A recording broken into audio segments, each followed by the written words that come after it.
Mesdames et messieurs, we shall continue our journey into the world of DAOs with the next panel on past, present, and future of DAOs. The first speaker I'd like to welcome to this panel is Alexis Roussel. Alexis is Chief Operating Officer of Nym Technologies, a privacy protection infrastructure. He holds a master's degree in New Technology Public Law and has served as e-governance specialist for the United Nations. He also co-founded BT, which is a Swiss Bitcoin broker company based in Neuchâtel. Alexis Roussel is the best representative of the crypto economy we could find in the Neuchâtel ecosystem. He's known far and wide for his investment in the widespread adoption of cryptocurrencies. Alexis has always been committed to promoting technology while favoring a society that remains human-centered and that protects privacy and personal data. He invests a great deal of time and energy in the discussions around regulation of cryptocurrencies and digital integrity in Switzerland and abroad. Alexis, it falls to you to go back to the origins of the DAO, to explain where we came from so that we better understand where we are going. The floor is yours. Thank you. Thank you. Even though thank you very much for the introduction. Even though I'm a lawyer, this is not a legal presentation at all. It's more like going back into history of the DAO, which was the maybe the first DAO that existed, but it was the first one that was named like this, at least. And I took part of it, and so a lot of things around this DAO happened in Neuchâtel, which is pretty interesting. So I'm going to give an overview about how we experienced it at that time, right? The first thing is that there is, of course, there's a series of events that's brought to the DAO. It doesn't appear by accident. First, there is a general belief that the whole crypto industry, Bitcoin itself, as a innovation, is bringing what some of us called an infrastructure inversion. That means that you have a new way to transport value in a society which is built up on how we exchange value. So we invented our model on a paper economy. Since the printing press, we invented a paper economy. And this paper economy has been digitized, but digitized in the sense we are scanning the paper. But now we actually have new intrinsic and digital ways of transferring value, and so all the system is being rebuilt on this. And tokenization is a huge part of this infrastructure inversion which is happening. So you can rebuild all social connections digitally, in a native way. Of course, Bitcoin came first. From Bitcoin Ether was burst. The connection between the two is extremely important. A lot of people, they go into the Ethereum world discovering this and see this as an opposition. It is not an opposition. It is birthed from Bitcoin, and it's very important to understand this strong relationship. But it opened up a new series of type of innovation, and one innovation that came was organized by a company called Slockit. And Slockit, to be made something, they wanted to make a lock, like a digital lock that was controllable by a smart contract. So you would pay on the smart contract, and then you would, with your phone, the same phone that you've paid with online, you would go in front of the lock, and by signing a message to the lock with the same private key, you would unlock the lock. So they wanted to disrupt the whole business of apartment renting, bike renting with this lock. But then they said, well, we really want to give this to the community, and we need to find a financing mechanism which is different. And so they are the one who came up with the idea of the DAO to finance Slock. And Slock was to be the first project to be funded by the DAO. So a lot of us came to the DAO because we wanted to be part of Slock, right? Of Slockit. That's the first thing that happened, and the DAO is just a sub-project actually that took over the whole thing. So So the idea is that the DAO would work with contractors, and Slockit would be the first contractor. So we would put money together in the DAO. We would vote for investing into a contractor, and based on a proposal. And so our vote will depend on how much money we have put in the DAO. Very simple, basic system that was built. But by the simplicity of it, it attracted a lot of interest. In reality, if you look at in terms of volume, in terms of money, how much was spent in that time, actually the investment at the beginning of the DAO was roughly around $10 to $20 million. So it's actually a very small project, and the number of people who were involved were a few thousands of people. But the impact it had was huge, so we'll go back to the impact. It was also a moment where people were really, we were really diving down into the code, right? And everyone who was participating had to dive into the code because there was no interfaces. We had to run our own node. It was still possible at that time, Ethereum node on our laptop in order to interact with the DAO. So it was a very rough communication with the DAO, which means that every person who was like designing something that it was helpful to communicate was getting a lot of attraction. Some of the big wallets of that time, for example, MyEther wallet, is a known wallet that some of you might have used, gained a lot of traction at that time because they created interfaces to communicate with DAO. So here you have the first phase, which is the token creation, which is explained as the Solidity code of the token creation. And already you can see there was like two ways to create tokens. There is the direct way. I am calling myself the smart contract of the DAO to create a number of tokens based on how much I give. So this is the token creation function, but there's also the token creation proxy function. You could create tokens for someone else, and you had to give the address of the token holder. So you could see that there was like some. So we were, and this is the technique that me as a company we used. We were one of the two, I think, only brokers, and I think we were the only broker actually using this function where people could invest into the DAO, but we were using this function. So we were receiving dollars, and we were receiving the address of the user, and we were sending using this function to create their share. And they were receiving automatically the DAO tokens directly without us touching the DAO tokens. So we could act as a financial institution, as a money transfer institution, rather than helping someone to issue tokens or issue shares. So it was also a safeguard mechanism for us.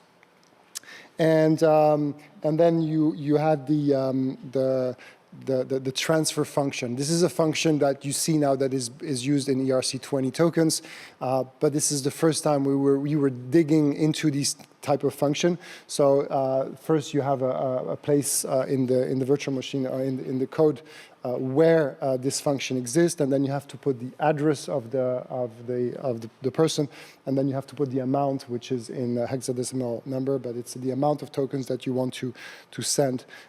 It was different from the normal way. So people were starting I show you this because it was the first time that people were starting to massively, it was already existing, but massively interact with tokens rather than Ether directly. So it's also an important time where, again, the wallets, all the interfaces start to integrate the notion of token rather than the notion of a simple Ether transaction, and which troubled a lot of people because it's at that time also that people start to understand, oh, if you want to transfer token, you need to have Ether. And you need to pay fees in Ether to transfer tokens, and so people realize these things at this moment.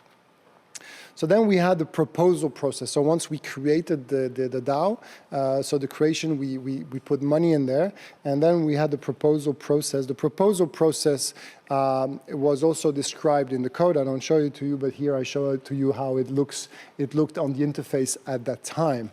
And so what people were doing, they wanted to be, the proposal was only to be one of the the contractors, the recipients of the money of the DAO. So once the money would be inside, we would vote on it and distribute it.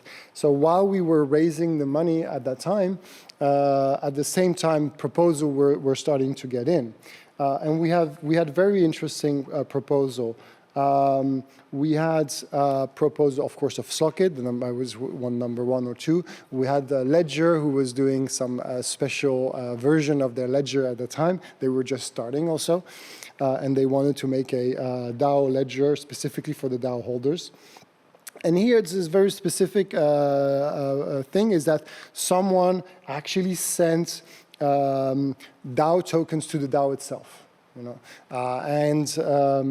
and so we were able to create this proposal that the DAO would return those tokens to the holder, to the original holder. So it's a bit like if by accident one of the shareholder would just give back the shares to the company, but then the company would say, no, I'm not allowed to keep them, I'm giving them away. So it works with I don't know if it's, oh yeah. It works with a time of voting. The voting was open for, I think, a week. And there was a quorum needed. And then also people had to deposit Ether at the beginning to be able to vote. So the whole proposal system had one big flaw that we identified, is that maybe the address, because the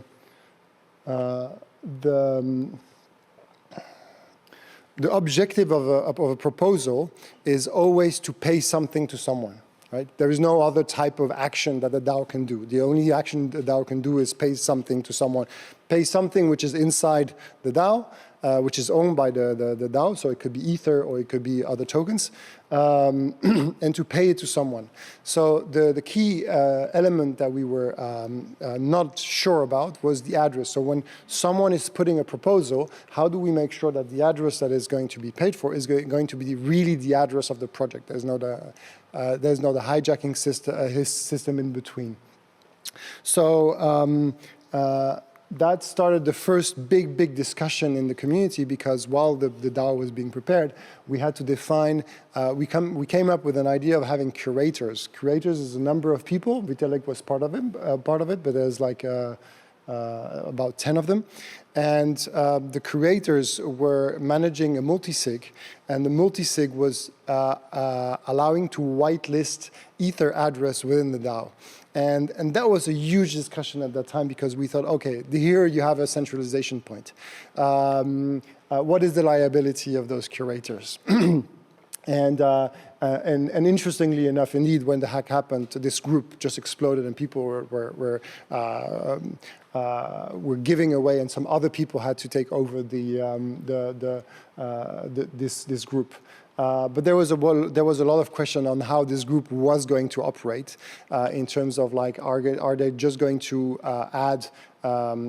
check some technical element, or they're going to check the like some ethical element of the project that was going to be proposed. Let's say you have an arms dealer coming and say, hey, I want to print a lot of 3D guns for some region, and we'll make money out of this, right?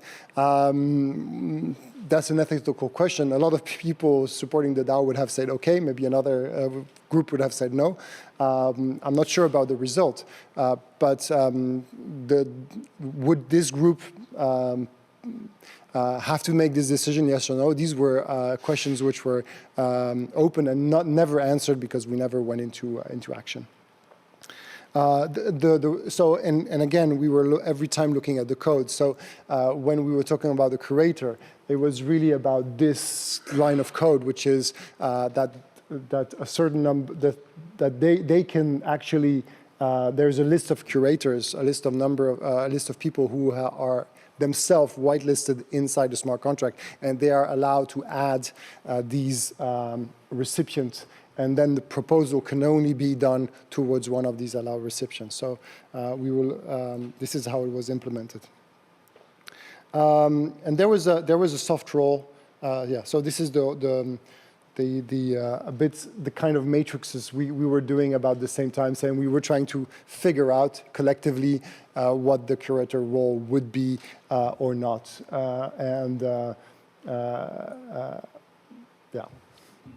So in terms of the governance, I just want to go through a few things that popped up at that time.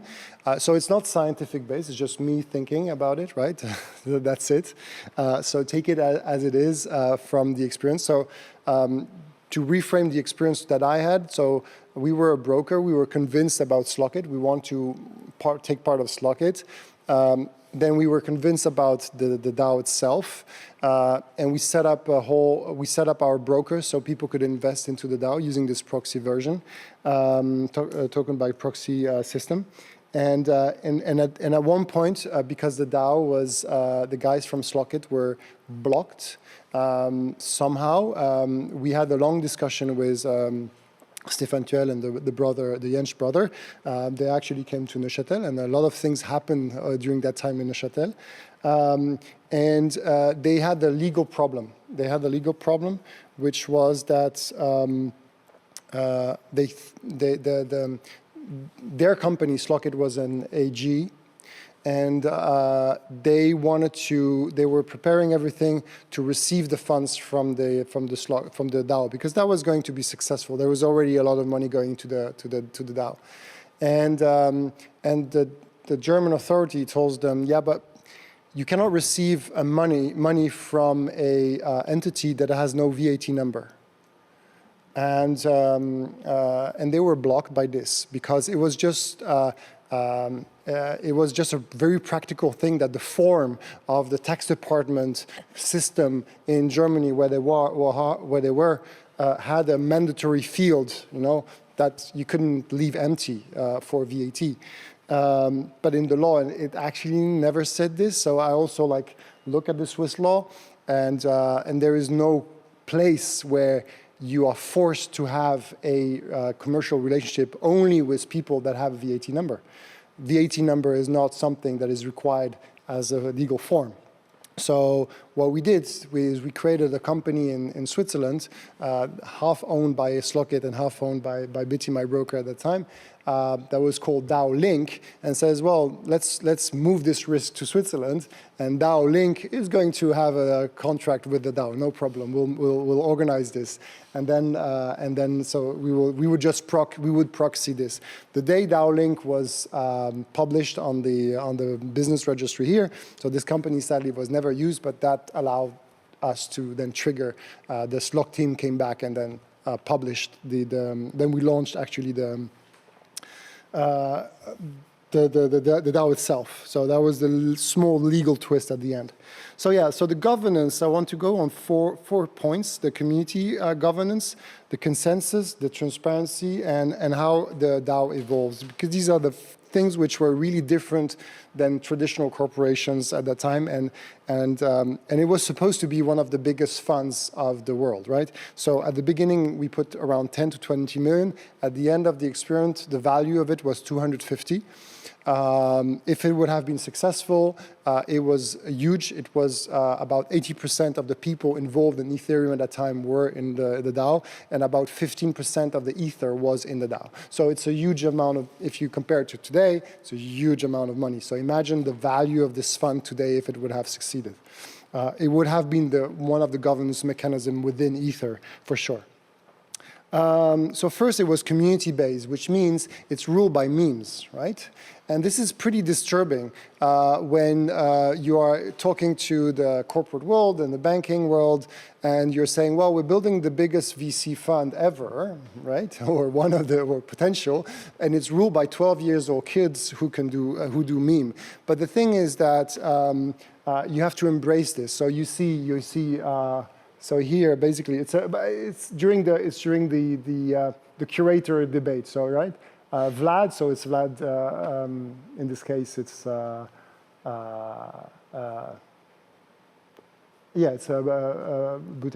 Can you publicly verify yourself in the DAO curator, please? And he says no. At the same time, you have Stefan here, which is working, and people are actually working. So what it means that the type of interaction you have, a lot of people just had nicknames, or even you see Ether Prophet, people who have like pseudonyms. So some of the people who were here were really anonymous, and the way we to build up competencies or respect in this community is different than in the traditional world. And you can have someone completely hidden who is a 12-year-old kid who is a whiz kid and who would actually push things which make sense and then would be adopted, right? So that's the first thing that really is different, is we're community-based, and it's not noise. It's actually something you have to embrace. And now all the projects, which are token-based project or Web3 project, they understand the importance of communities and the importance of meme. And we always say the more there are memes, the more price goes up usually, right? So then we have the proposal. The second point was, if I just go back, the second point was the consensus-based. Yeah, the consensus. So how is the consensus reached? By voting, right? And so here another example where we saw the votes. In this case, precisely, this was this was a vote about adding a protection for the small users, and we'll see that we will have a problem. So it was also iterative. So it means that you have the community who is talking, you have the code which is there, but then the community can decide to upgrade the code. And upgrading the code is a bit complicated, but still, this is one of the last feature requests, which was done by Jordi, if I remember correctly. No, Keom, but Jordi. So you have Christophe Jens, which is one of the designer of the DAO. Keom is one of the white hats, also pretty active at the time. And Jordi, right now he's at Polygon in Switzerland, and he's one of the coders behind the DAO and the white hat. And basically, we were sensing that the simplicity of the DAO was going to pose problems, and especially like when there's going to be whales and going to force the vote of the smaller ones. So we were deciding, oh, let's add liquid democracy within the DAO, and it was getting implemented. So very quickly, someone had an idea. A couple of days later, Christophe says, yeah, cool, good idea. And then Jordi had a prototype to share. And then this would go to the vote. So now this is where the story, and the DH, which one is this? Yeah, again, it's a way to continue the governance and change the system. So it was really a promising project for a lot of things. So Slockit, I mentioned, they were their first customer of this. We had DAOlink, which was a cool project of like this company in Switzerland, which would proxy with the Web3 world, was the first one, and could act as an oracle or as an enforcer of like an action from the DAO. So the DAO would order something, and DAOlink would actually do it. Ledger was a case, and there was many other projects going there. So the challenges we were having, obviously, security. A lot of people were remaining anonymous because they were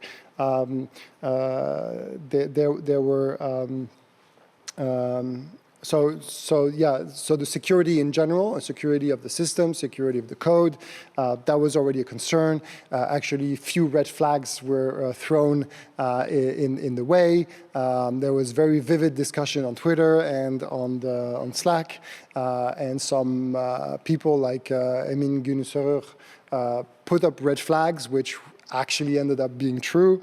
But still, there was a big fight happening there. There was a regulatory issue because it was a new form of thing we didn't know. So the story of the whole story of the curator, of the responsibility of all the individuals, because some lawyers were saying, well, at the end it's a partnership and everyone is responsible even if you have one token.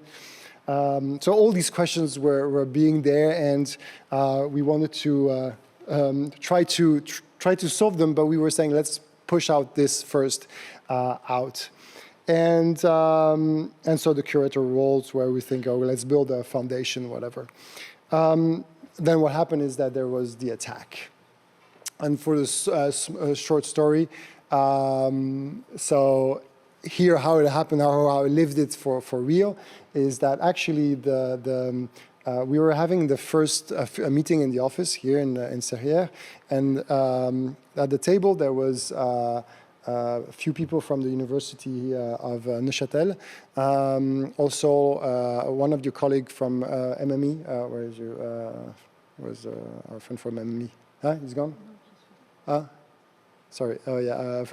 One of the colleague of MME was here.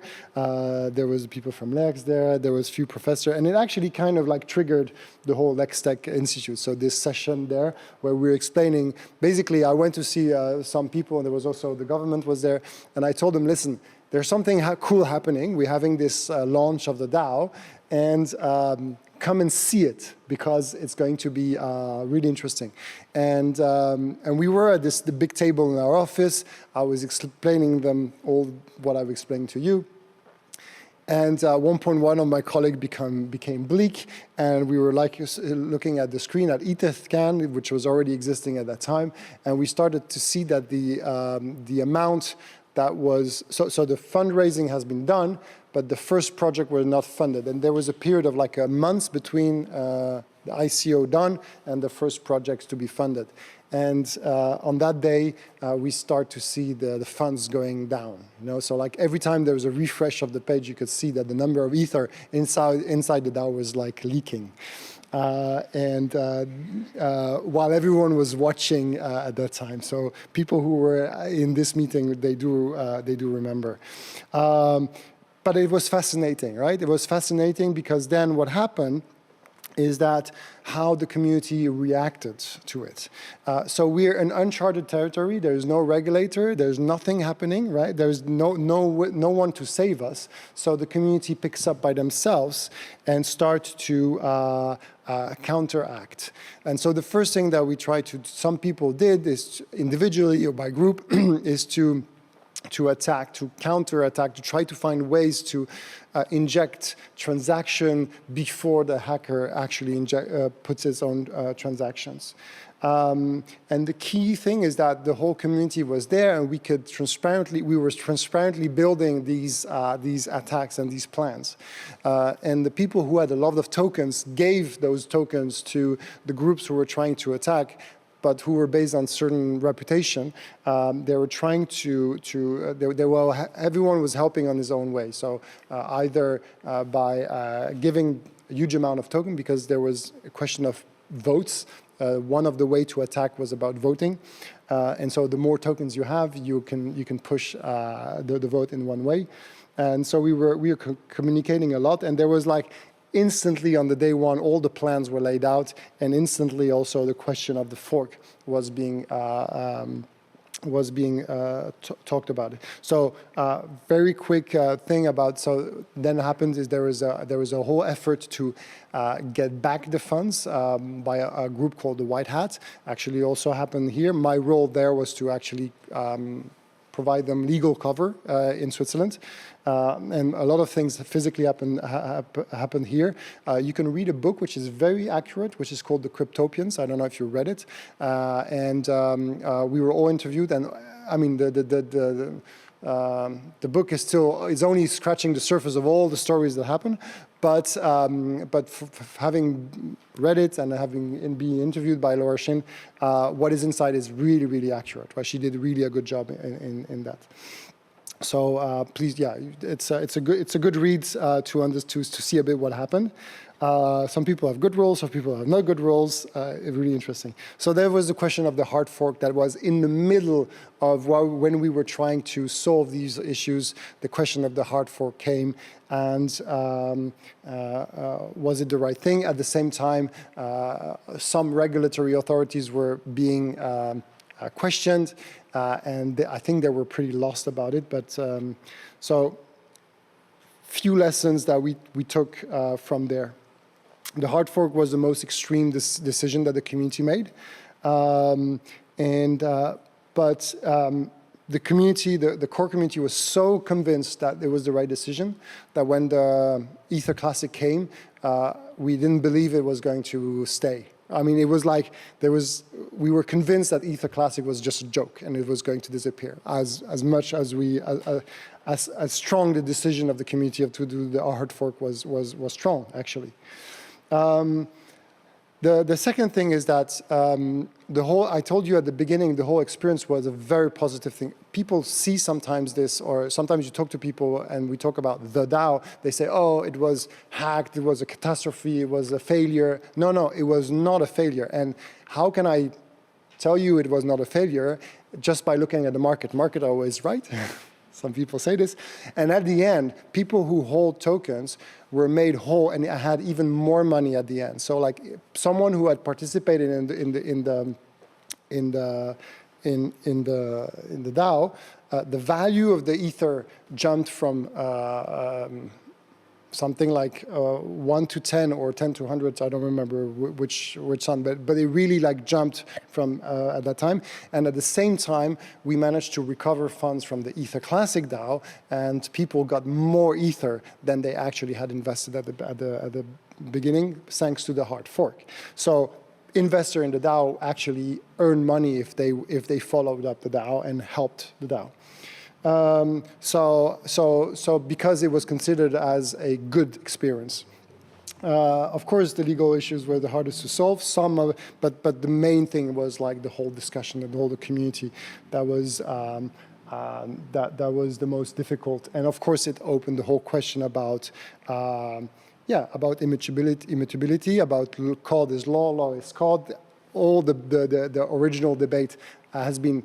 I mean, it was existing before, but then it was crystallized there, right, for the first time. Because, and this is when we also come from. So this was the tagline that we had. So clearly there was this shift because the DAO wanted to respect the code. The consensus was to respect the code, and then when the DAO failed, actually a new consensus was built, saying, well, actually, the intent of the whole group of in Etherland, the intent is more important. So we rewrite history somehow in the virtual machine. But you have to also keep this into perspective with Bitcoin, is that at the same time, Bitcoin hardened itself into code is law, while Ethereum went into the law is code approach more.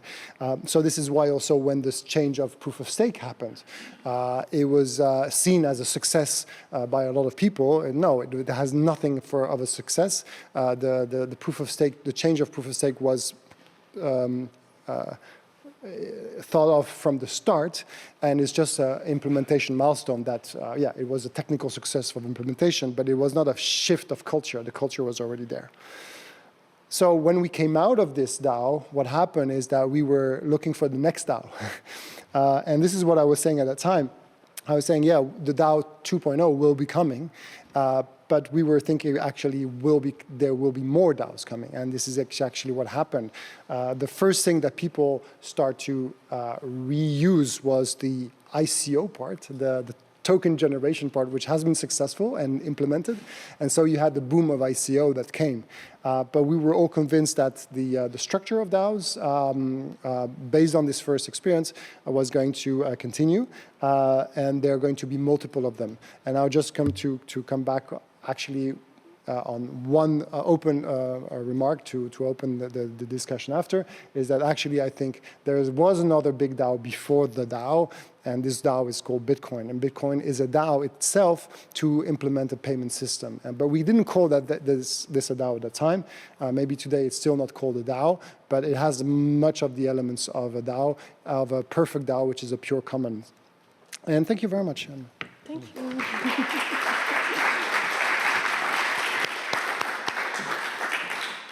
Thank you very much, Alexis Roussel, for this very interesting presentation of the DAO case. So now we better understand the circumstances surrounding the first DAO. It was a pioneering project, but this is very interesting to know that it had roots here in Neuchâtel. So it's time to look at the key question when it comes to DAOs, which is why set up a DAO rather than a traditional company. And I'd like to introduce you our next speaker, whose journey bridges the worlds of corporate law, the sharing economy, and decentralized finance.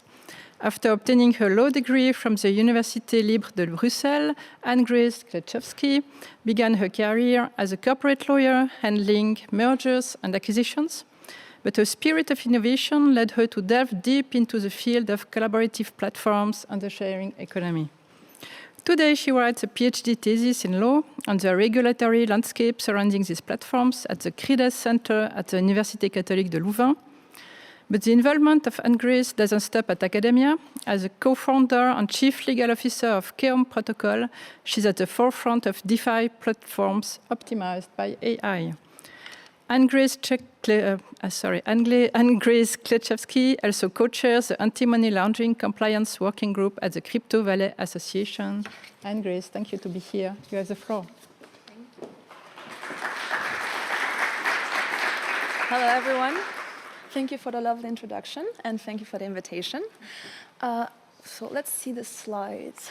For now, you just see my name, so let's go to the first slide, if it appears. Perfect. So this is a very fundamental question that we are dealing with here. Why would I choose a DAO and not a traditional entity? It's written corporation, but let's extend it to why are we aiming at a DAO? And it was mentioned I worked on collaborative economy, or as some called it back in the time, sharing economy. So I want to start with an example grounded on that. Back in the time, everyone mentioned like sharing everything. It was all peer-to-peer. And it reminds us a bit of the sense of community we may have in DAOs. It was mentioned just before. So what before was let's share gardens, and then I can give you a pumpkin and I get a carrot. Now, some people would say, let's tokenize the pumpkin and then have a DAO vote on how to best plant those pumpkins next year. And you may laugh about it, and it's like, why would I create a DAO for pumpkins, right? And this brings us to this question, like, why would we create a DAO on specific topics and for specific projects? And I would break down this question in three. First of all, can your project be a DAO? Only if we tackle this question can we know, okay, if yes, is it actually desirable to be a DAO? Maybe it's not for everyone. And if no, can we nevertheless integrate some elements of decentralization? Because we all mentioned decentralization, that's one of the key aspects of DAOs for now. The automation part, we are clearly not there yet in most DAOs. It was kind of forgotten. We just focus on the governance. The infrastructure is taken for granted most of the time because we rely on blockchains, right? We have governance tokens, so the infrastructure part seems fine. But then what about the governance?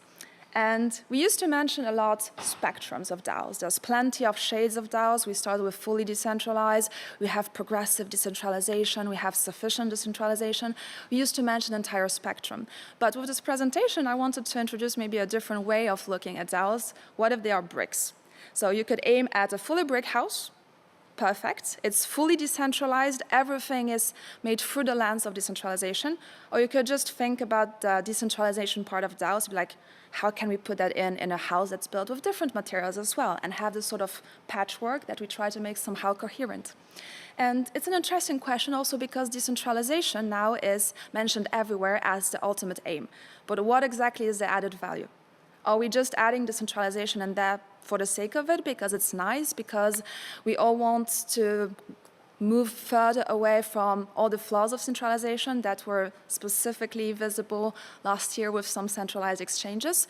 Is it the only reason, or like may it even appear to be a hurdle in some cases. Like if you want to give some user protection, for example, with your project, it may be a bit harder with a completely centralized network. So there's a balance there, like is decentralization the only aim we want to achieve for a project? And is decentralization serving the other goals we may have with our project? So the first question, can I be a DAO? Can the project be a DAO? Well, being a DAO is ultimately the acceptance of losing power. And this is not an obvious thing. So when I discuss with DAO founders or DAO initiators, it sounds better, I often ask, so you're fine with the community just setting you aside? You're fine with accepting a proposal that is not originating from the core team, and it was proposed by someone you have no clue about, that you don't completely agree with, but that the community agrees with. Are you ready for that? And in, unfortunately, 90% of the cases, the answer is, oh no, I'll just make it work. I will push for a vote that it goes in the right direction. How decentralized is that? And we see it more often than we think, where someone will be chasing the whale. We mentioned whales having major stakes in tokens. They are chasing these people. It's like, can you please vote for my proposal? Is this the aim we are looking at? So if the answer is no, or if you see that someone is hesitating, potentially the perfect DAO with all the setup being decentralized is not for them, but it's not the end of the world after all. So becoming a DAO, the way I see it is, it's not a static condition. It's not we are a DAO. Like most of the project says we are a DAO. What does that mean? You have a current state, you may evolve over time, and it's also an aspirational goal. So if you want to be the fully brick house, you will clearly not reach that state from the outset. So it's an experiment. You will test things, you will test governance tools, you will see how also voters react. Are people actually voting over time? Because we mentioned before, for example, governance tokens and how we incentivize people through rewards. If you vote, you will receive more tokens. Great thing. But one of the flaws of economic incentives is that what when they stop? And I will mention that afterwards. Maybe I can mention it straight away. But first, I use a quote where I don't necessarily agree with everything that's around it, but I love the idea of mentioning it's an elusive goal, because research proves that full decentralization, if it exists on paper and practice, with voting, involvement in voting and so on, we are clearly far from that. And there's a lot of reasons that are pointed out by research where it's just an economic analysis. Do I want to spend so much time investigating proposals, drafting proposals, checking all the potential DAOs just to get, let's say, the equivalent of 100 additional tokens? It's not for everyone. And like I always mentioned, the example from my perspective, it's a bit egocentric, but like I participate in some DAOs, not in others. I use some products that are being led by DAOs, but I clearly don't have time to check it out. Like I realized a month ago I have governance tokens from a project. I had no clue about it. Will I use them to vote? No, I just sold them straight away because that's the only thing I can do about them. And I think this is a logic that research proves exists with a lot of people. You give them tokens to vote, they just don't use it to vote, but wait for them to gain value. And so if you ask, are there any DAOs out there? Let's just check numbers on DeepDAO. Not all of them are correct, but like I took some known examples. So let's see governance tokens as voting ballots. Great. So in that case, for more than 300 people, like 300,000 people holding these voting ballots, on average, 1,600 are using them. In terms of voter apathy for democracy, this would be worse than the worst of democracies we have. So if this is the ultimate goal you're aiming at, we are like not doing well. And you can see it in different cases. Here it's a bit better. Less token holders, but more votes per proposal. Nice, that's great, but still, this is not a great score. And it also, like, we would need to dive into how these tokens are held, like how many of these holders are actually the same person, and this kind of things. And how many are whales versus how many hold a smaller share. So let's still imagine you adhere to the ideal, and we want to create this beautiful, thriving community because we want it. And we are just an idealist, we are a dreamer, we are not interested in only economic incentives, so we want to give it a try. Is it desirable to be a DAO? And because DAOs are floating, I kind of did research on Google on how to build a brick house and what are the downsides, and I realized that you can kind of compare them to DAOs. So apparently building a brick house is expensive and time intensive. Well, it's the same for a DAO. If you really aim at that, as I mentioned, it's a process, and it will take a lot of DAO tools, a lot of time. How do we integrate those tools? How do we pick those tools? Who does what? We see a lot of debates about how to structure a DAO. So not even the product, but just how to structure the DAO. And as the DAO grows, we need to implement new things. So it's a lot of pain. Lack of adaptability to climate change as well, it's kind of the same for DAOs. How do they adapt to regulatory changes? You have a great setup. Imagine everything is decentralized. Who takes the initiative of suggesting, oh, our activity is now illegal, we need to do something about it. Oh, we need a fund to pay a lawyer because it doesn't work. It will be slower, much slower, and you need to rely on this hope of there's the right contributor in my DAO, having the skills to notify the issue and assess it, reach out to the right people and draft the right proposals so that we can go forward. And what are the chances that you have an expert in each field?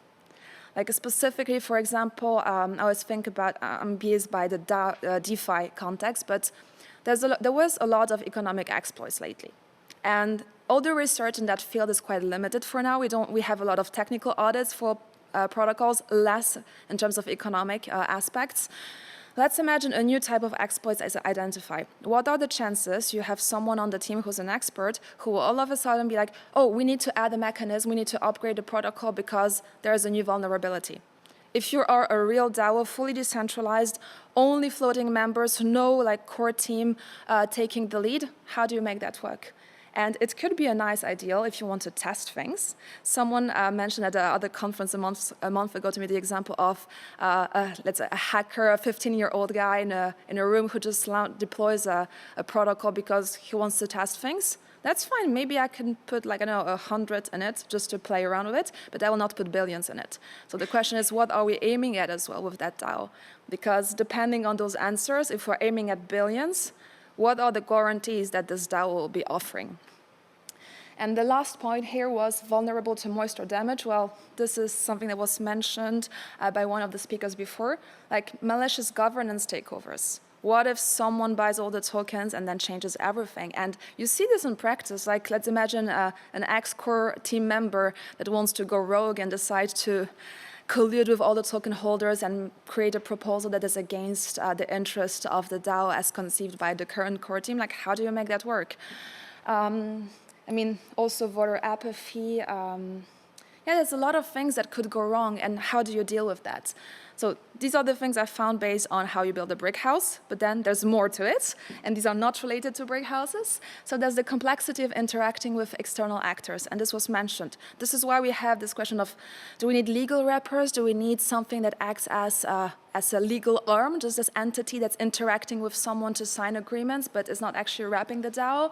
So there's a lot of questions arising out of a DAO creation, and the ultimate thing is, like, do we need that? Do we really need all this pain, or could we just aim at the traditional entity and avoid all this problem? Because at the end of the day, we have a for-profit objective. We are a core team that kind of lead that project, so why would we go for the pain of that and pay a lot of money to structure it from a governance perspective and to reach out to lawyers? Then there's lack of clarity on liability issues, which could be a pain. You want to attract quality people, and you can't answer the question of how liable they are if something goes wrong. That may be complicated. Also, in terms of what if something happens, who is responsible for what? Who has legal standing to actually sue another DAO? And then how do you sue another DAO? How can someone send you a cease and desist, but also how could you mandate someone to send a cease and desist to another DAO? So you're creating an ecosystem where a lot of questions are slightly blurry.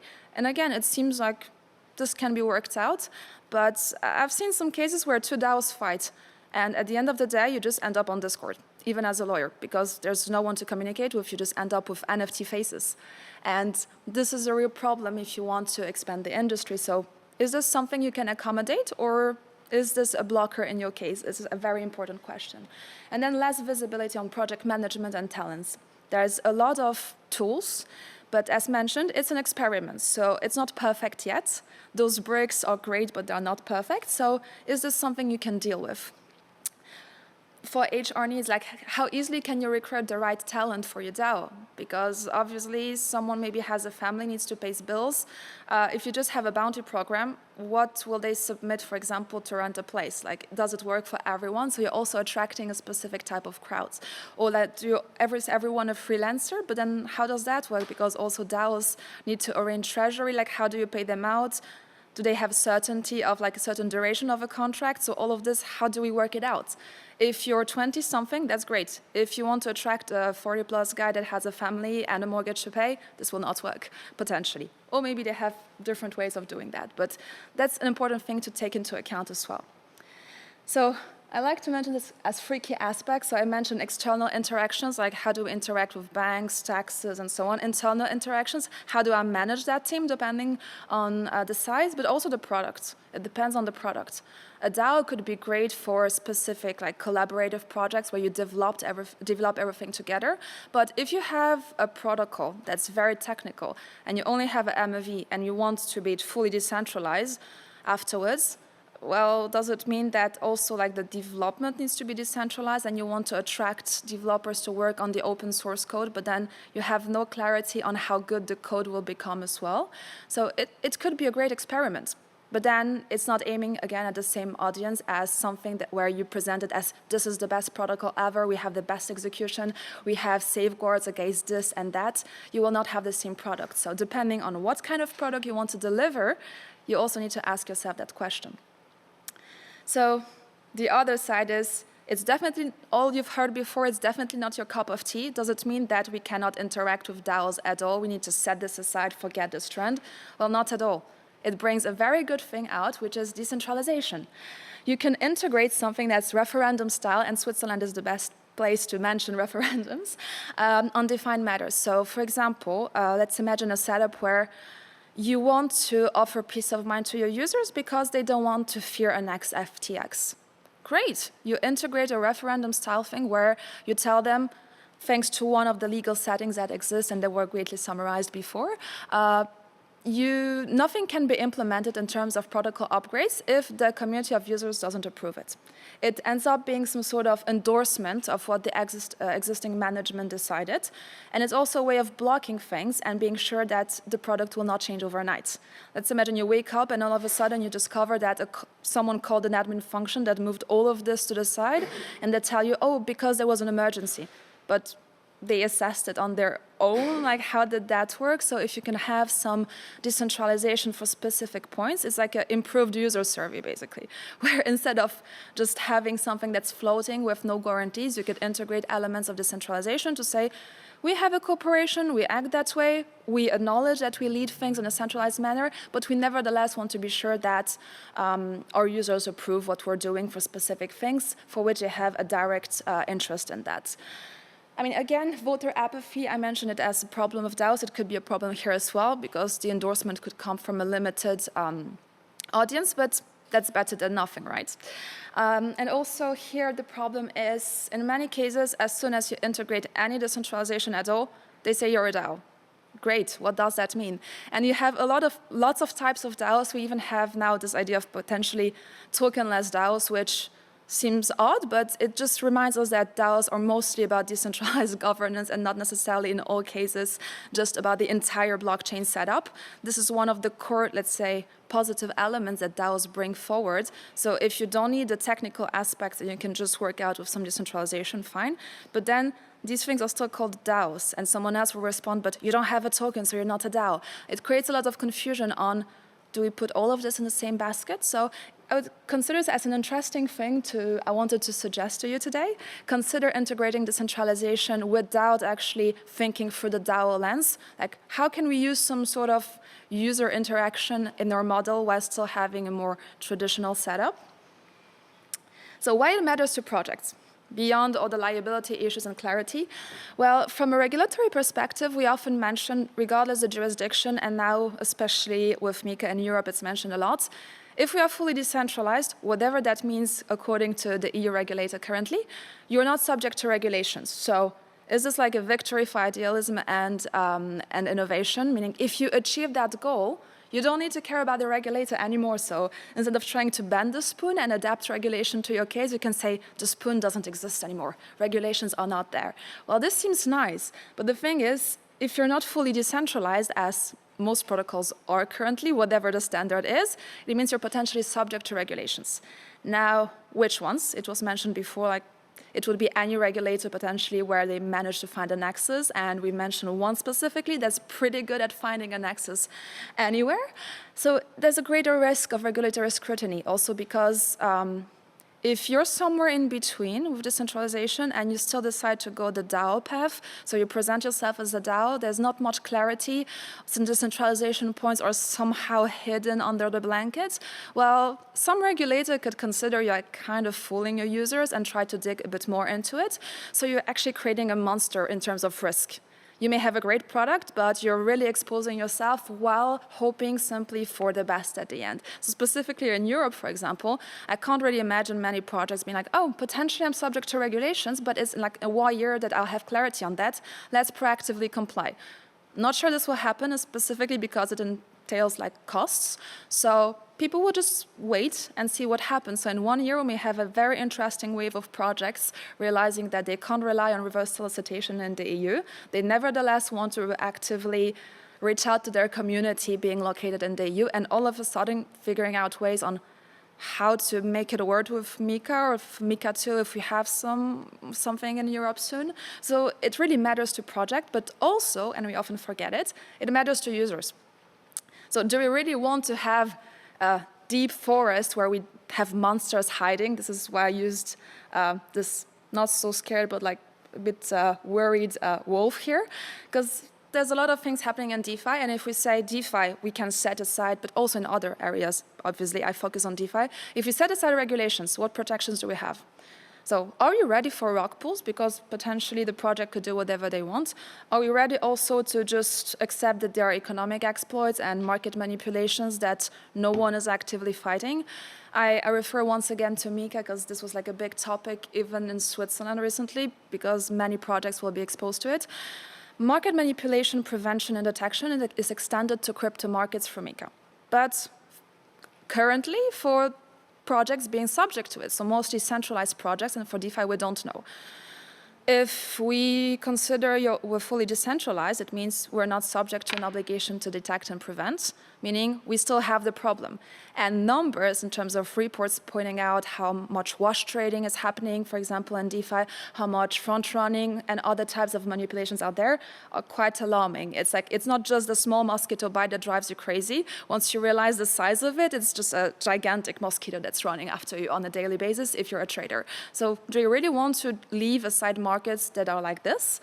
So no regulations basically means also less clarity on how legally to fight these problems, because it's just there. So it's nice, but it's not for everyone. It's for some users, for degens wanting to innovate, test things, but it's not for everyone. It's not for the masses. It's not for the next billions. It's not for the institutional investors. It's also the acceptance of code as law. When we have, for example, exploits in DeFi, people often point out, but this is the code. And it was mentioned before, like, do we fork to solve it somehow, or do we just need to accept that the code was flawed and this is the result? And there's also no customer service to turn to. And this, a lot of people have a hard time with that. When I was at the law firm, you end up receiving requests from some protocols that point out that users really behave the same way as if there was a customer service. They just use Discord or Telegram, and the answers they get are not really answers they are happy with because they don't want to accept anymore it's a DAO, but the DAO will just tell you it's a DAO, so you accepted the rules of the game. Where it also matters to users is, I found this nice list from a study I should have mentioned, but I will add a reference afterwards, pointing out the documentation that DAOs have. And the standard things that you may have in most projects, as like white paper, you have them for tokens, right? But for DAOs, explaining what actually the DAO does and how they will do it, well, in their study, only 15% of projects had a white paper and extensive documentation. And I'm going to add to that, when you look at the documentation you have in many DAOs, good luck understanding it if you're not a technical person. So the other question is, do we want to create DAOs that are only for crypto-native people? Or do we want to create structures that can also attract people interested by the product, but not necessarily being super crypto savvy?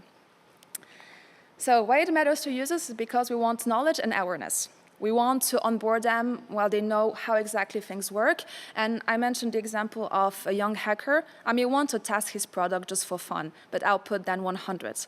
And on the other hand, it may be something more centralized. I know it, but then I consider there are guarantees and they're kind of transparent about it. And I might put, I don't know, if I had $1 million in it. But it all depends on knowing what is actually happening before you use the product. And based on how things are presented currently, I doubt that more than 10% of users can actually claim to understand what they are using. So end of DAO washing thanks to regulations. And I love this meme for a lot of DAOs because, I mean, especially in DeFi, this is about the attitude they have for the regulator. I don't hear you, I don't see you, you're not there. The regulator, nah, we are floating above of that. So many projects opted for DAOs, not exactly for the right reasons. How to assess which reasons they opted for DAOs is a bit complicated, but a lot of them consider it as a flexible and easy alternative. Why would we reach out to someone to set up an entity if we just want to test things out at first? It's good to start with, but then you may want to upgrade your structure. Also, it's a de facto regulatory sandbox. They say, like, I'm a DAO, we're small, let's just test things. We will reach out to a lawyer later when we have funds.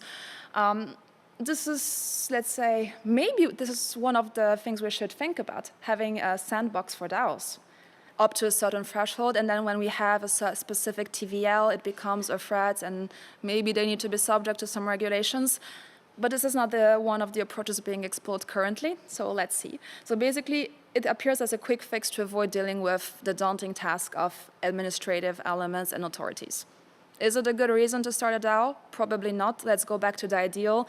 You want to add full decentralization because, for whatever reason, this is the utmost added value to your project. For example, cultural project or investments, like having crowd investments with tokens, this is a beautiful goal to achieve. So now, 3 conclusions. I started with 3 sub-questions, 3 conclusions. DAOs are bricks, and no building material is perfect, so we need to keep in mind that there's a beautiful ideal behind it, but the tool is not perfect yet, it's evolving, so let's take it into account instead of saying, because we're a DAO, we're so great. There's more to it. We are a work in progress if we are a DAO. There's need for introspection as to why these bricks are being used. Am I just doing it because it's easy and everyone does it, or am I doing it for a greater purpose? And need for transparency on how many bricks are being used, because instead of waiting for people to dive into the topic, research, and tell you, well, actually, this is centralized, this is not, or discovering it at the worst moment ever when something goes wrong, when someone tells you, oh, wait a second, but this is actually a centralized aspect and you have no say on that, well, you would prefer to know it beforehand, so let's be transparent on that. So all in all, DAOs are a great tool. They open a lot of new doors to be explored, new ways of doing things, but maybe let's not rush to them as it was done at first, and think about why we are adding them in the scheme. So thank you for listening, and let's connect if you want to chat further.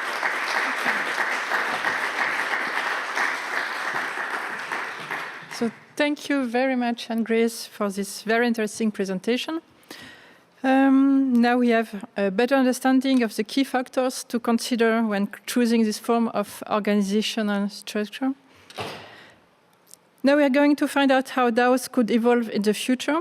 I'm curious to know whether artificial intelligence could be combined with blockchain to develop truly autonomous DAOs. For this predictive topic, I'm happy to welcome our next speaker. Joshua Tan is a truly confluence of mathematics, computer science, and the social fabric of the digital age. As executive director of the Metagovernance project, he stands at the nexus of collective intelligence and the governance of online communities. Josh is a PhD student at Oxford University, where he conducts research following a multifaceted approach to computational studies. And his academic journey includes fellowships at esteemed institutions like Stanford, Princeton, and MIT. And as a specialist in DAO governance and AI, Josh is the right person to imagine the future of DAOs. Josh, you have the floor. Thank you. All right, thank you so much for having me here. I'm pretty sure I'm going to give by far the weirdest presentation here. So just please take that in stride. Also, I have no slides, so.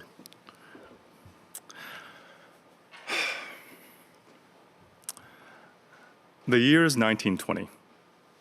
The Great War is finally over. Automobiles are everywhere. There's electric lights, Fats Waller on the radio, the Jazz Age. And science, too, is on the march. Not just physics or medicine, but the study of society. In 1920, the social sciences as we know them today are just being invented. Econometrics is young. Organization studies is in its infancy. The world has just graduated its first MBAs. And at the vanguard of this era is a man named Roscoe Pound, who has just been made the dean of Harvard Law School. Now, Pound was a man of unwavering curiosity, a man with a PhD in botany who had published 9 academic papers by the age of 19. And he believed that law could be made into a kind of engineering, and that lawyers could be trained as social engineers. Says Pound, by social engineer, I mean on the analogy of the industrial engineer, one whose calling it is to make a social process or activity achieve its purpose with a minimum of friction and waste. To be clear, Pound was not saying that law could be turned into a precise mathematics. There was no formula that after putting in the facts of the case would simply produce the right judgment or the right law. But this didn't preclude a systematic engineering approach to law.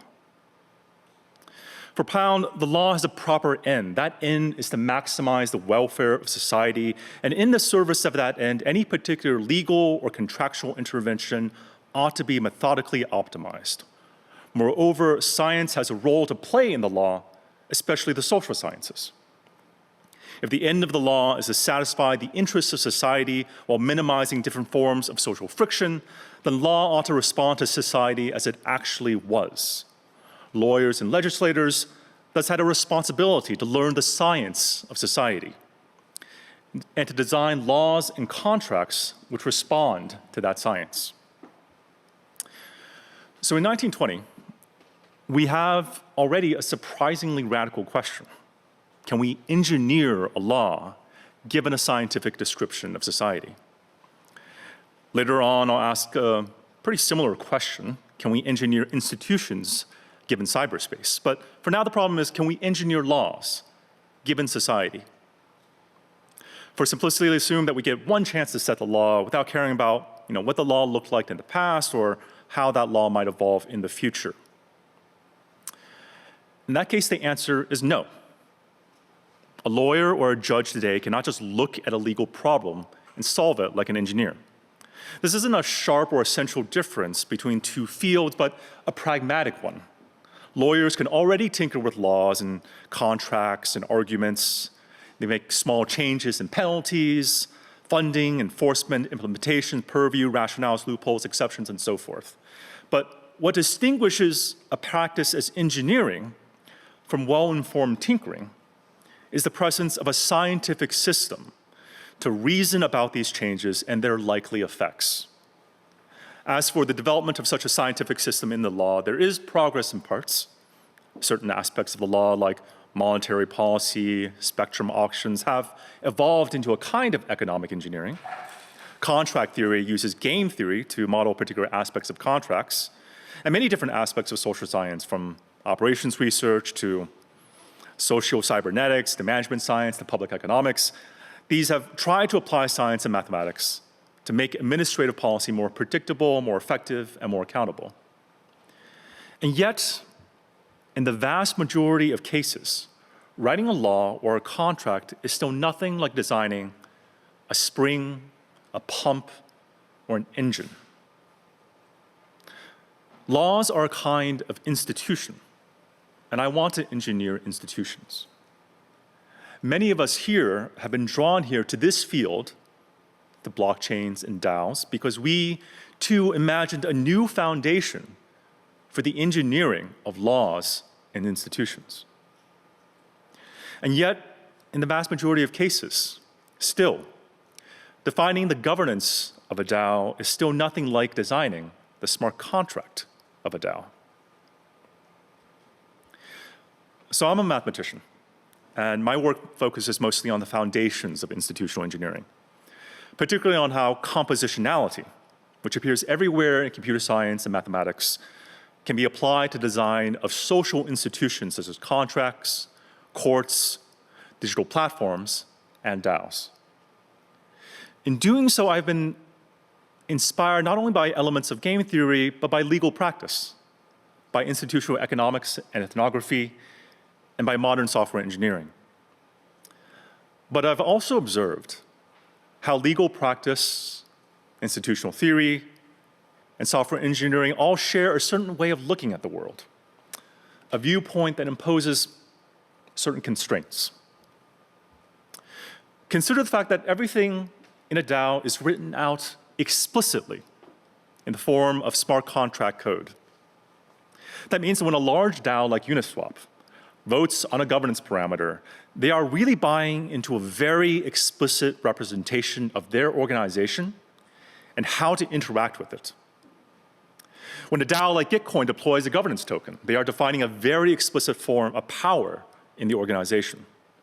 This explicitness has consequences. As DAOs have discovered, it is hard to change these parameters once set, or at least no less hard than it is in traditional legal organizations. As Margaret Hagan once said, it is more fun to craft these visual and human parts of policy. It is exhausting and contentious to get text exactly right. A DAO, in other words, is a kind of symbolic organization. That is, an organization with an explicit, human-readable representation or description. Legal organizations, of course, are also symbolic. Games, in the sense of game theory, are extremely symbolic. Many or most of the models we construct within science and engineering are designed to be explicit and human-readable. And this is, I think, where they fail. But one of the interesting things about DAOs and models is that, unlike legal organizations, they don't have to be symbolic. In the winter of 1956, Herbert Simon and his old student, Alan Newell, gathered together a small group of students in Simon's living room, a small group of people. My wife and 3 children, together with some graduate students, said Simon, and gave to each of those people a 3x5-inch card. They then played a simple game. Dorothea, Simon's wife, sitting on the couch, would shout a message to Newell, who was standing by the door. Newell would read his card and relay a message to one of Simon's daughters, and they in turn would relay a new message based on cards of their own. This game of message passing would go on until one of the cards said that the game was over. The resulting performance was the first run of what is arguably the first artificial intelligence program ever, the Logic Theorist. So the very first AI was a performance, a game of make-believe between a group of people that encoded a set of relationships and interactions between them. It's not quite what we call an organization, but it's also not that far. Now, the Logic Theorist is a prime example of what we call symbolic AI, which is an AI that represents the world through explicit, human-readable symbols and variables. Just to be extra clear, a symbolic AI represents the world through symbols that humans can read and interpret. Examples in AI include logic programming, search, various forms of causal inference. Most programming languages and software engineering practices are also very symbolic in flavor. By contrast, a sub-symbolic AI is an AI that does not seek to represent the world through explicit symbols and variables.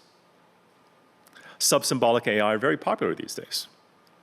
Examples include robots like Genghis that emphasize interacting directly with the world, as well as statistical learning methods that represent the world through large, unstructured data sets and neural networks that encode features of the world within billions of weight parameters.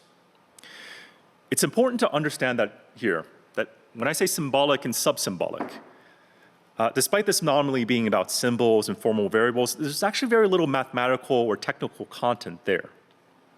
No one has really defined these things precisely. Within AI, they are very old concepts that talk about the relationship between a technical artifact and the people who build and maintain it. This suggests the following definition. A sub-symbolic organization is an organization without an explicit human-readable representation or description. So what does that mean? That means no text, no contracts, no org chart, no explicit rules, but not necessarily no rules. Consider the Facebook newsfeed, or the platform formerly known as Twitter. These are interfaces, often powered by complicated AI underneath the hood, that mediate our interactions with a set of other people. They impose rules and conditions on those interactions. We may be aware of some of those rules and conditions, but the vast majority will never know. These are examples of sub-symbolic organizations. This leads us to the crux of the issue. Legal practice, institutional theory, software engineering are all symbolic. For all the efforts of our game theorists, our cyberneticians, and our legal engineers, almost every one of our efforts has revolved around constructing an explicit representation of institutions. These efforts represent a significant improvement, I believe at least, on existing methods for institutional design, but they are so far from being able to compete with the speed and power of modern machine learning. So here's a challenge. If we want to advance social science as quickly as we have advanced AI in the past 30 years, then maybe we need to move away from the symbolic approach. Maybe symbolic is bad. Maybe we don't need to expose all those parameters. Maybe we can engineer and run better institutions, do better governance, if we got rid of all the technical representations that only a few specialists will ever read or understand anyway. So earlier I talked about Facebook newsfeed and Twitter. These are examples of sub-symbolic organizations, sort of. Sort of because these interfaces don't really encode organizational structure into their internal models. But what if they did? What if LinkedIn recommended tasks and matched your daily output into a set of collective decisions? What if GitHub replaced its entire permissions and role arc structure with an open-ended statistical method for merging pull requests? What if Notion or Slack had a neural network that could generate a website on the fly that reflected the practices, structures, and incentives of an organization? What if we, as founders, as scientists, and as lawyers, could intervene on an organization not by trying to change its rules and processes, but by intervening directly on an interface, on an algorithm, or on a data set? Am I doing on time? Okay. So in the remainder of this talk, I'll suggest at least a sketch of an answer. About a decade ago, Eric Brynjolfsson and several others began to organize a set of observations known as data as capital. Basically the idea that data is an asset, typically managed by firms, that can be created or used to create economic value, much like physical or financial capital. Data, the saying goes, was the new oil. At around the same time, Posner, Whale, and others came up with an alternative perspective that they dubbed data as labor. The idea that data arises from the activities of individuals and should be treated and compensated as a form of labor. Broadly speaking, data as capital and data as labor are theories about the political economy of data and of the internet.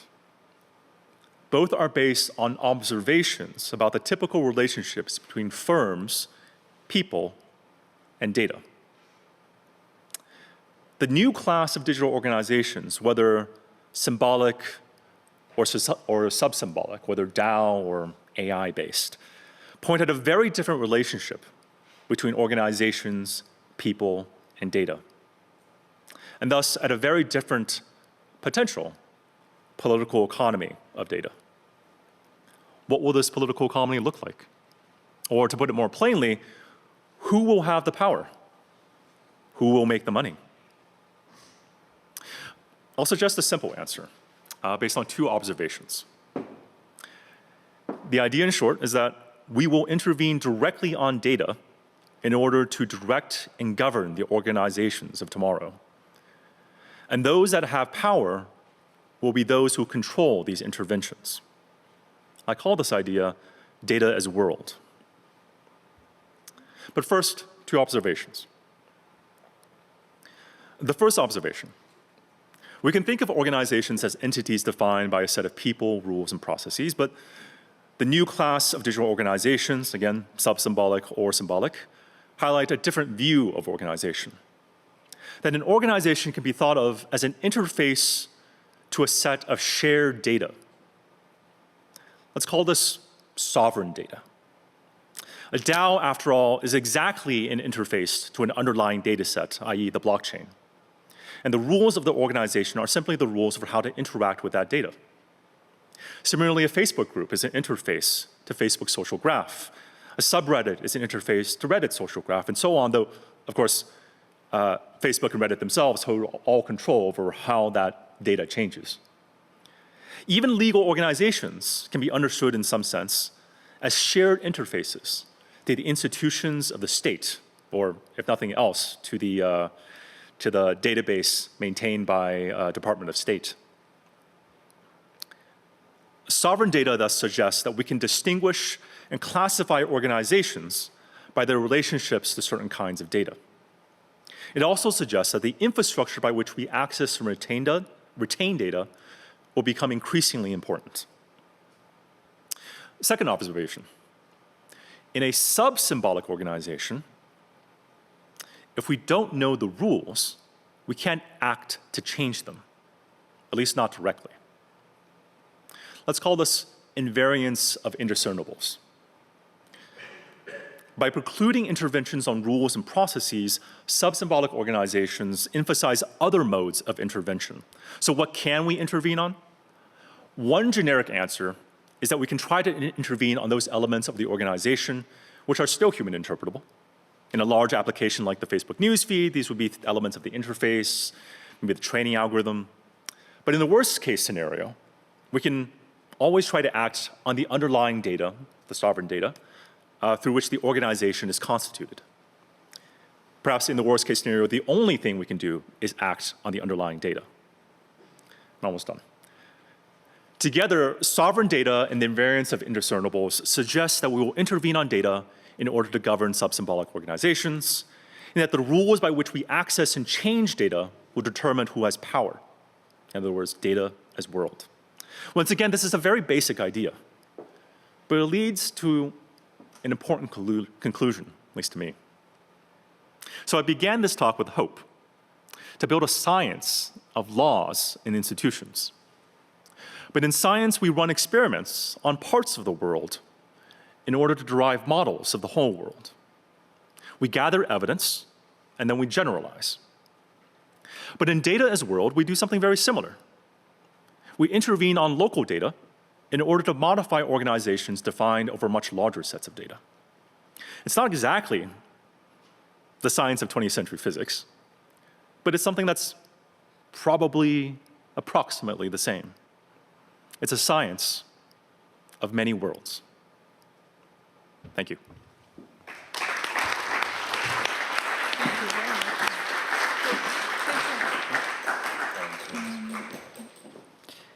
So thank you very much, Josh, for this enlightening presentation. I invite all the speakers, Anne-Grace, Alexis, to join me on stage. You can sit, please. And we are going to make a discussion, not too long, because I know that you are hungry. So, who is going to launch the first question? Yes.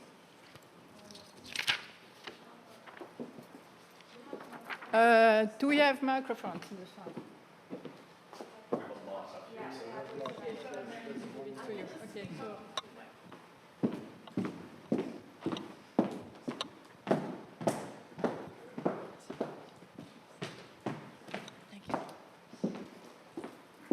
Thank you very much to all three of you. I have a question for the first speaker. As you mentioned in your speech, there was like a crisis that was going on with the DAO hacking event when it occurred. Was litigation, you said that there were like plan A, B, and C immediately formulated. Was litigation ever part of the plan, or like any like resorting to like national courts or traditional methods? Was it ever on the table apart from resolving it on the community? So what was discussed is especially the curated group was afraid that it would have personal implications for them. So it was in general more thought about, okay, what can happen to me as an individual who participated in this. Then what happened, it was a bit crazy, right? It's like you could make there's a book, you can make a movie about it. So what happened, some law enforcement were involved, but they didn't act. So it's a bit strange. Because when we were trying to solve the problem, and as long as the people were not made completely whole, there was this moment where a tiny group in the community was trolling a lot. It was like putting more oil on the fire. And actually was trying to attack all the people. And it's written in the book, there was one big attack.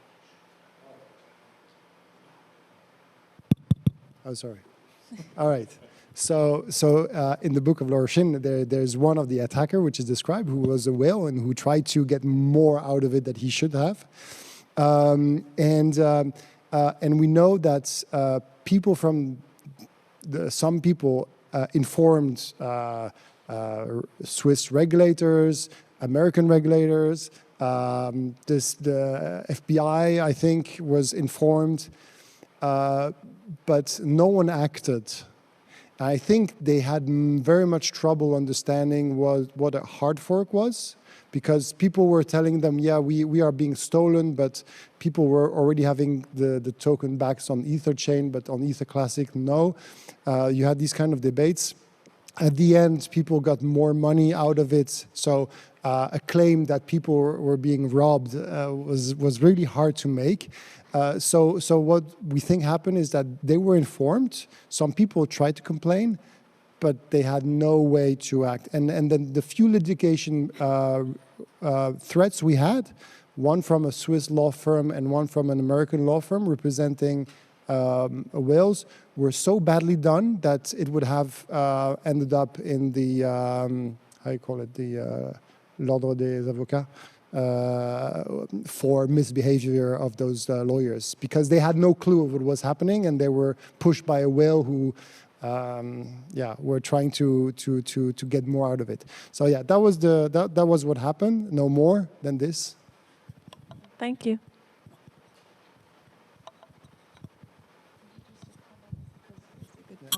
Because this is something super relevant beyond the case of the DAO, like even for anything that's happening now, if you have a hack or an exploit, authorities, who do you reach out to? Because you mentioned Switzerland and the US, but you don't have many jurisdictions where enforcement authorities understand what is happening. So I still remember this very strange situation where I had to call the police and they're like, money got stolen, oh, how much?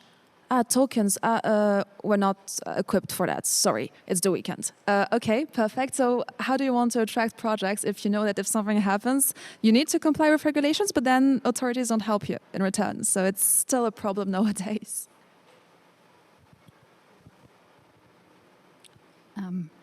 Thank you. Also a question to the first speaker.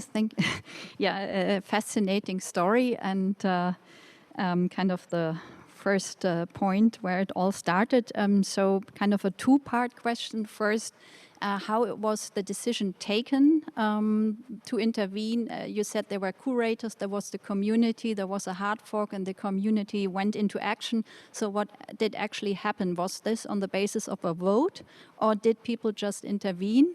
And connected to that, many years later, what is your kind of lesson learned out of this in terms of governance? I mean, there is someone called David Phelps who says we should enter into a post-token phase where we actually do not put so much emphasis on transaction, but where we kind of have a deposit of token and then basically add value to the participation and basically kind of combine that with the length of duration or the duration of holding tokens. I just throw that out here, but what is your lesson learned is actually the emphasis of my question in terms of designing governance. Thank you.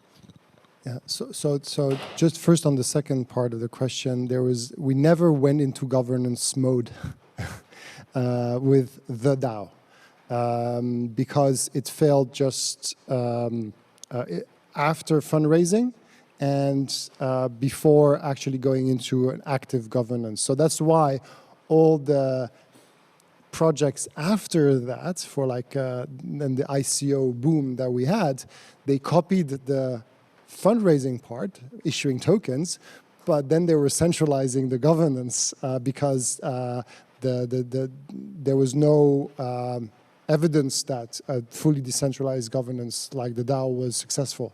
And for the small story that I didn't say is that the bug, the reentrancy bug that is explained in the link I gave you, was built last minute in one of the defense mechanism to protect the small ones. So we added a code change, not me, but it was Jordi, I think, added a code change to protect smaller against biggers at the same time with the thinking of the liquid democracy, and that introduced the bug in the system. Now on the first part, so I was not involved, me directly. There I was not only observing. So the thing is also, you're a community. And a community, everyone is taking a small part of it, right? There is no organization which is leading much, actually. And I think this is well explained in the book, in Laurentian book, how the decision of the fork was taken, but by a very small group of people. I was not involved, but it was Vitalik and few others. And then it was an example of consensus because when the idea came out, everyone was like, yeah, right, it makes sense. So there was no much, I don't remember, from the leading communities and all the people who are going to enforce it, there was no backslash or major or also what could have happened is that we were a bit blindsided because we didn't see the fork coming. When we saw it, then we were like pretty much surprised. But this is what happened. It's like basically a small group of people decided that was the right thing to do, and they had the means to implement it, and most people followed. Yeah. So we have one question here. Thank you. I have a question that merges the past with the future. I think I'm from Aragon, and we build the smart contract frameworks that allow people to deploy DAOs on chain. And I'll do my best to articulate the question. But I'm wondering if you can speak to the relationship between the on-chain deployments and on-chain governance and the messy reality that is the human experimentation with on-chain governance and with the blockchain consensus mechanisms. And I do feel like the DAO is an interesting origination point for that question, because I do feel that the smart contracts and the blockchain are maybe not as objective as we like to think they are. I'm not saying that's necessarily a problem.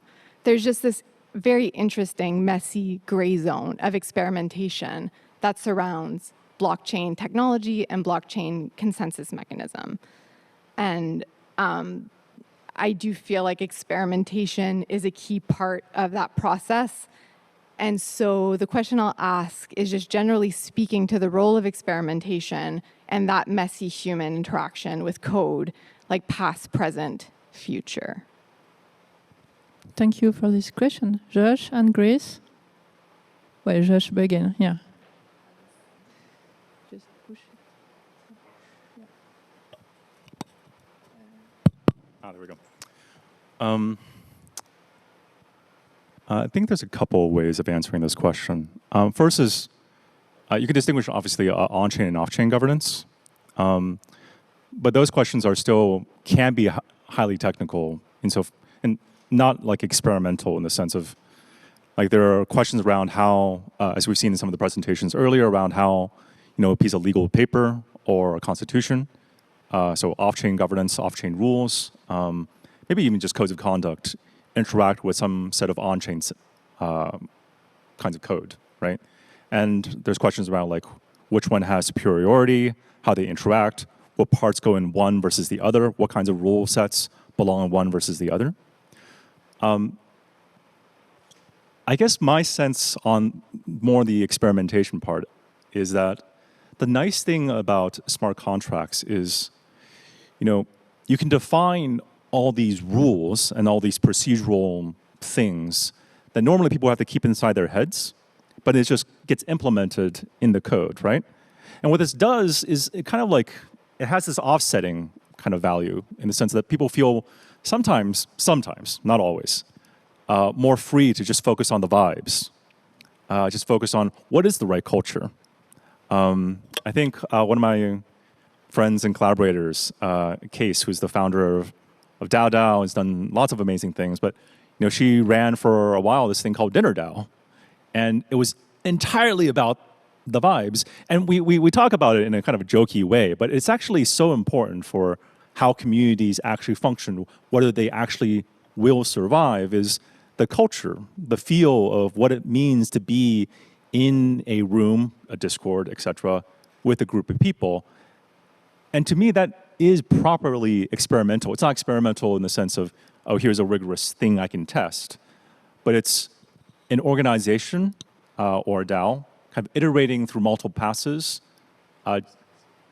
configuring itself in terms of how it wants to express itself, how its members engage with each other. I think that's really profound, and one of the sort of often overlooked things about a DAO, that there's certain kinds of culture which are enabled by the technical affordances in ways that we don't sometimes think about. I'm going to build on that. The experimentation happens often offline, and as you said, it's vibes, it's people discussing everything that's happening on Discord, people meeting up sometimes because you can bump into them at conferences. You're a DAO contributor, you're just a weird NFT, but then I see you in real life at some conference on the other side of the world. So there's also a lot happening offline, and we just need to make sure that we know what we bring on chain, because there is always the voting, ideally maybe also the execution of some things, but then also it's like just a smart contract. So we say it's immutable, but ultimately we can upgrade it sometimes, we can make it evolve over time, and the result of the experimentation, if we realize what we have embedded in code does no longer match, we can make it evolve. So we also need to make this difference between what exactly are we experimenting with? Are we experimenting with what we code, or are we experimenting with the things that ultimately we will code? Like, is it better ways of bringing it on chain, or is it just better things to bring on chain to a certain extent? I don't know if it's clear, but like to me, it's very two different things. Like the tech on one side, are we experimenting with that, or are we experimenting with what we turn into tech ultimately? You want to add something? Thank you. Maybe we go to the next session. Question.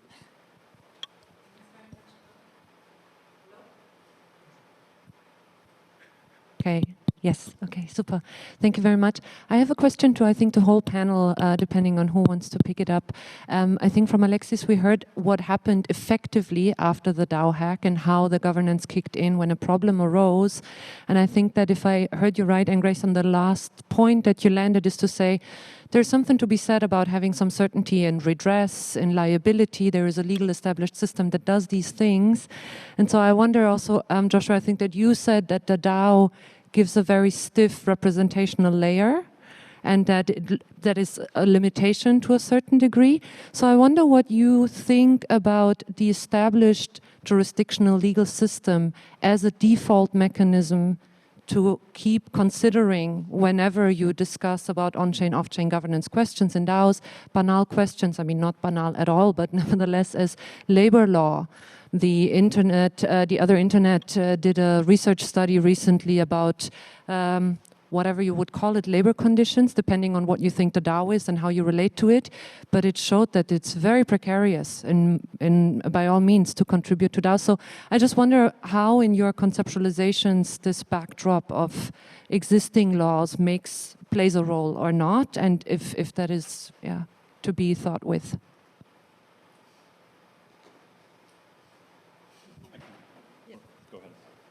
Okay, I'm just going to give a very short answer on that. As I mentioned, to me, the DAO is an ideal. So if we want to reach that brick house, to me, it doesn't really exist yet.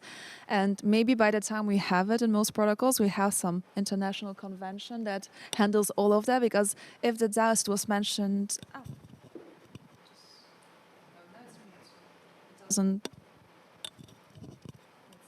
it's better now? Hmm? Okay. I lost track now. Yeah, it works now. Great. I kind of lost track. So let's rewind it slightly, microphone. So basically, once we reach the ideal, maybe by then we will reach some sort of international convention because everyone will acknowledge that there are some real DAOs. And I mean, there are some examples that will be mentioned later today where you have some model rules on how DAOs could operate above national levels, but we're clearly not there. Even the real DAO, there were attempts and maybe it was implemented, but some things happen. So now what we have currently is not perfect. Once we reach that stage, great. I would love it. And maybe all of this will be tackled in a convention. But for now, we kind of need to take this into account. So just grounding it somewhere in a jurisdiction is a nice way. Otherwise, because it's an ideal state, it's an experimentation, it's just relying on people who just take it as a side activity and don't need to bother about these things. But for implementing, as you mentioned also, problems if someone steals, someone does something wrong, but we fall back on the problem of the jurisdiction. So ultimately, it's either we accept there will be no redress possible, which in some cases, maybe it's an acceptable solution if the problem is potentially not that big because there's not so much money at stake and we can control our ego. And if someone's disparaged us, we're going to say, like, too bad, I can't do anything about that. But in other cases, we don't have much choice currently, in my opinion. Very quickly. You mentioned international convention, so that is kind of already happening. We're brought together a bunch of people, some of them in this room, to work on a particular DAO standard focusing on regulatory interoperability, building on projects like DAO model law, but really focused on like how do we sort of set this up at a technical level so that we make compliance as low cost and efficient and to some degree automated as possible so that any kind of future organization you want to have, will have an understanding and an interface, basically an API that's set up to interact with and has a model of the regulations that are in place per jurisdiction. So this is something that we're trying to develop with folks like Marshall Islands, I think Abu Dhabi, New Hampshire, et cetera. Where we're trying to sort of develop these kind of interoperable kind of basically just reporting standards. Yeah. I want to add a different approach, a more anarchist approach, where I'm in the belief where basically the current corporation law or the current law has been built on a certain type of technology, right? Which allowed people to organize themselves through paper and paper contract.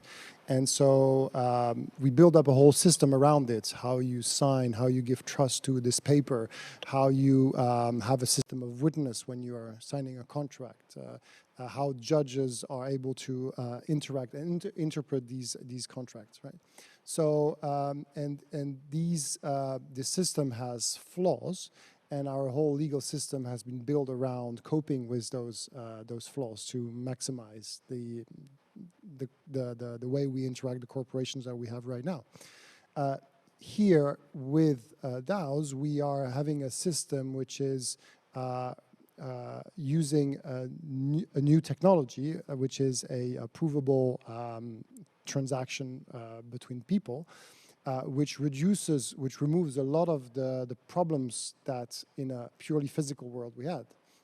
So my view is more that instead of trying to adapt the existing law to the new system, is use this as a foundation for a new form of law.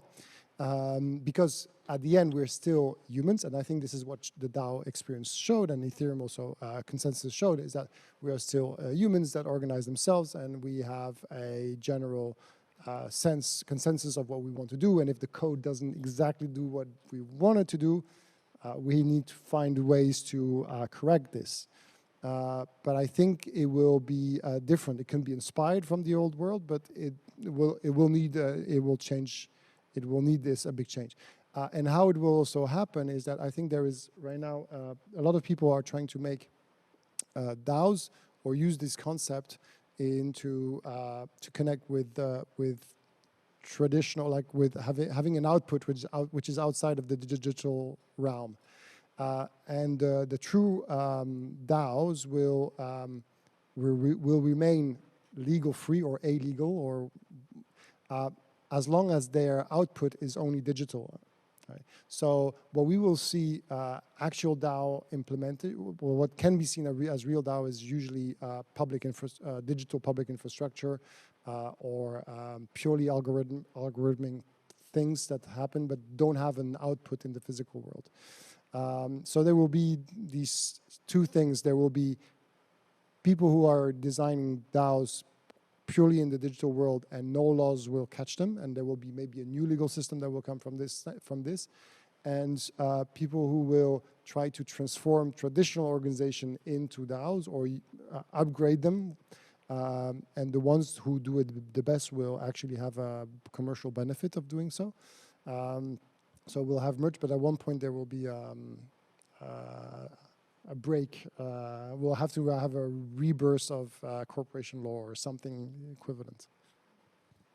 Okay, so I have a lot of messages that we are getting to the time, but I'm going to take the last question, and I hope it's not a long one. Okay. It's going to be a very short question, and I would like to ask Anne-Grace in particular, but anybody can answer. You talked in your presentation about whether it makes sense to have a DAO, and one of the things that you mentioned is that you need to be willing to give away control, and that you also lose the ability to interact quickly.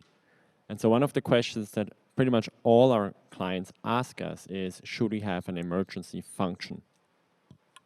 And I think it's a complicated question, because it also is, if they don't have one and people get exploited, they will make the founders responsible. But if they don't have it, they will be accused of being centralized. So what's your take on that? I love this question because that's a big dilemma for everyone. It's like, one of the answers I got in one of the discussions on that is, what if the DAO approves a delegation to someone who uses that emergency function? The question is, how do you assess whether the person does the job correctly, and how do you sanction them? Especially if you have non-state floating DAO, how can you implement anything against that person?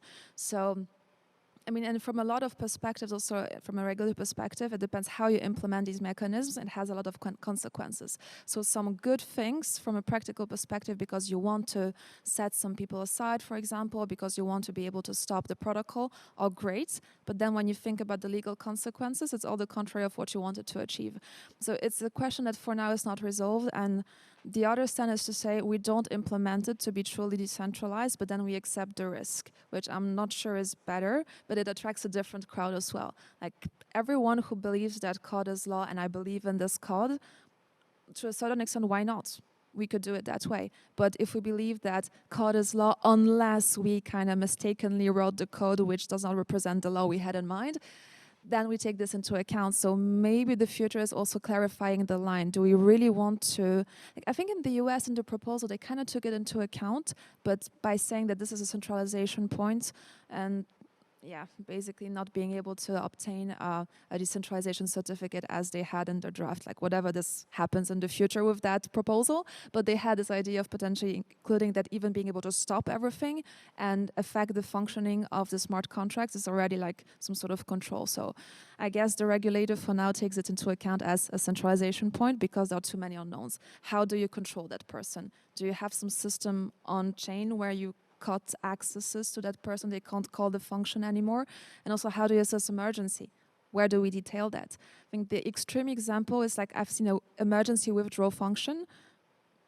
How do you code emergency? And they told me like, we can withdraw it with if there's an emergency and we need to shift funds to a different smart contract. Okay, but who assesses the emergency? Oh, the guy with the private key. Ah, okay. Well, that's why it's not on chain. Why do you call it emergency? It could be used for a rug pull. And this kind of things are not solved. So for now, it's like we don't have a clear answer. But from a practical perspective, that's a big question. So it's more like a philosophical choice, I would say, for now. Do you take on the risk or not? If anyone wants to add on that? Okay. Lunchtime. So yes, Yeah. I'm sorry. So thank you very much to all three of you. Thank you, Josh. Thank you, Anne-Grace. Thank you, Alexis. I'm sorry for the next questions.